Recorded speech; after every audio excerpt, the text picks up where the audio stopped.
తెలుగు సంబరాల తీయదను అలనాటి రుచుల సరికొత్త రూపం పరంపర స్వీట్స్. నమస్తే, నేను Keshav. Welcome to Suman TV. భూ కబ్జాదారులపై కొరడా జలిపించడానికి AP deputy CM Pawan Kalyan సిద్ధమవుతున్నారు.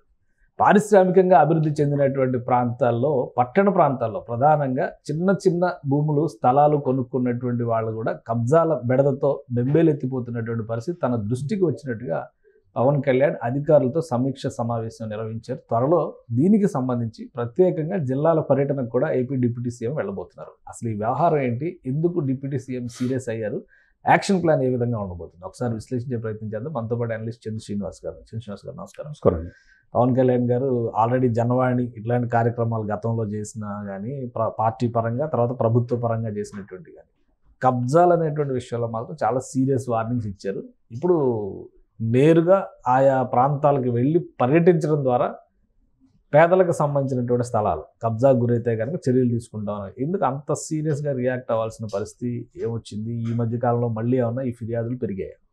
అంటే ఈ ప్రభుత్వ అధికారులు రాకముందు ఒకవైపు చంద్రబాబు నాయుడు గారు, లోకేష్ గారు, పవన్ కళ్యాణ్ గారు వాళ్ళ యాత్రలు చేశారు. చేసే క్రమంలో ప్రజల నుంచి ఏ సమస్యలు ఉన్నాయో తెలుసుకున్నప్పుడు దాదాపు 60 to 70% ఇట్లా భూములు బలవంతంగా లాక్కోవటం, భూదందాలు చేసింది గత 5 సంవత్సరాలు అనేది వాళ్ళ దృష్టికి వచ్చింది. అదే సమయంలో కలెక్టర్ల దగ్గర కూడా పెండింగ్ కేసులన్నీ కూడా రెవెన్యూ ల్యాండ్ కబ్జా ఇష్యూస్.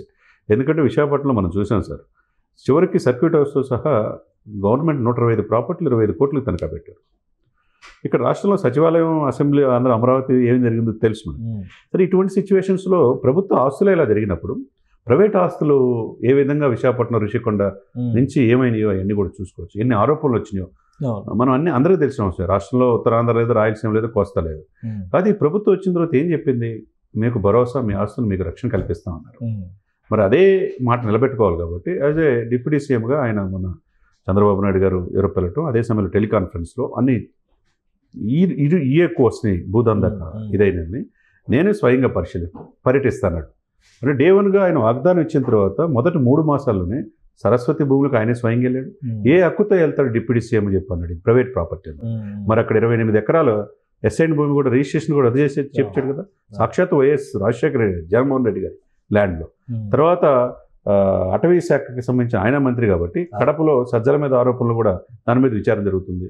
ఇంకోటి పెద్దిరెడ్డి రామచంద్రారెడ్డి దాంట్లో కూడా జరుగుతుంది. అంటే మన ఎంత పెద్ద స్థాయి అనేది కాదు, ప్రభుత్వ భూములు కావచ్చు, అటవీ ప్రాంతం కావచ్చు, రెవెన్యూ కావచ్చు, ఎస్సీ ఎస్టీ ల్యాండ్స్ కావచ్చు, ఏదైనా కానీ ప్రభుత్వ ఆస్తులకి ఎవరైతే అధికారంలో ఉండారో వాళ్ళే కస్టోడియన్, ప్రజలకి కస్టోడియన్గా ఉండాలి. అంతే తప్పితే పెద్ద ఇది కాదు. సరే, అదే సమయంలో వీళ్ళు ఇచ్చిన మాట నిర్వర్తించుకోవాలి. కాబట్టి యాజ్ ఏ డిప్యూటీ సీఎంగా నేనే స్వయంగా కాకినాడ, ఎక్కువ ఆరోపణలు కాకినాడ, నెక్స్ట్ విశాఖపట్నం ఉన్నాయి, ఆ తర్వాత తిరుపతిలో ఉన్నాయి, ఇటు కడపలో ఉన్నాయి. కాబట్టి నేనే స్వయంగా రాష్ట్ర వ్యాప్తంగా ఎక్కడున్నా నేనే స్వయంగా వెళ్ళి ఎవరైతే భూములు కోల్పోయారో, భూదందా బాధితులు ఉన్నారో స్వయంగా నేనే మాట్లాడతాను. మాట్లాడటమే కాకుండా అక్కడికక్కడ ఆ జిల్లా కలెక్టర్లకు పిలిపించి దీని మీద ఇమ్మీడియట్గా యాక్షన్ తీసుకొని, కలెక్టర్లు కావచ్చు, ఐపీఎస్ కావచ్చు, వాళ్ళు ఏంటి జిల్లాలో ఐఏఎస్ ఐపీఎస్ ఏంటి రెవెన్యూ రికార్డులు కరెక్ట్గా చూసుకోవాలి కదా, అసలు ఫస్ట్ క్లాస్ మ్యాజిస్ట్రేట్స్ వాళ్ళే. కాబట్టి వాళ్ళతో కూడా మాట్లాడి ఇమ్మీడియట్గా సత్వరం పరిష్కరించే దిశగా ఆయన చెప్పిన మాట ఏదైతే ఉందో రాష్ట్ర వ్యాప్తంగా ఇది విశేషంగా ప్రజలు అప్రిషియేట్ చేస్తారు. ఎందుకు ఇంత భరోసా? కొన్ని ప్రాంతాలు ఎక్కువగా ఈ కాకినాడ, విశాఖపట్నం, తిరుపతి అర్బన్ ఏరియాస్ ఈ మధ్య కాలంలో పారిశ్రామిక అంశాలకు సంబంధించి భూముల సేకరణ జరుగుతున్న ప్రదేశాలు కానీ, పారిశ్రామిక వాడల పరిసరాలు చిన్న 50 గజాలు 60 గజాలు కొనుక్కున్న స్థలాలు కూడా కబ్జాల పాలవుతుంది అనేటువంటి ఆరోపణలు వస్తున్నాయి. అంటే పవన్ కళ్యాణ్ గారు ఇప్పుడు వీటి మీద కూడా దృష్టి పెడతారా, లేదా పెద్ద పెద్ద దందాలు చేస్తున్నటువంటి వాటి మీద? ముందు పెద్ద తలకాయలు తెస్తే చిన్న తలకాయలు ఆటోమేటిక్గా వస్తాయండి బయటికి. పెద్దవాళ్ళు చాలా కేసుల్లో చిన్న వాళ్ళు పట్టుకున్నారు, పెద్ద తలకాయలు వదిలేశారంటారు. కానీ ఇక్కడ డే 1 నుంచి కూడా ఇక్కడ ఏంటంటే ఈ ప్రభుత్వానికి క్రెడిబిలిటీ ఎక్కడ ఉందంటే, సాక్షాత్తు గతంలో 5 సంవత్సరాలు పరిపాలించిన ముఖ్యమంత్రి గారి ల్యాండ్స్ మీద పెట్టారు. స్వయంగా మేమేమి ఉపేక్షించమని చెప్పి అటవీ శాఖ మంత్రిగా ఆయన వెళ్ళాడు.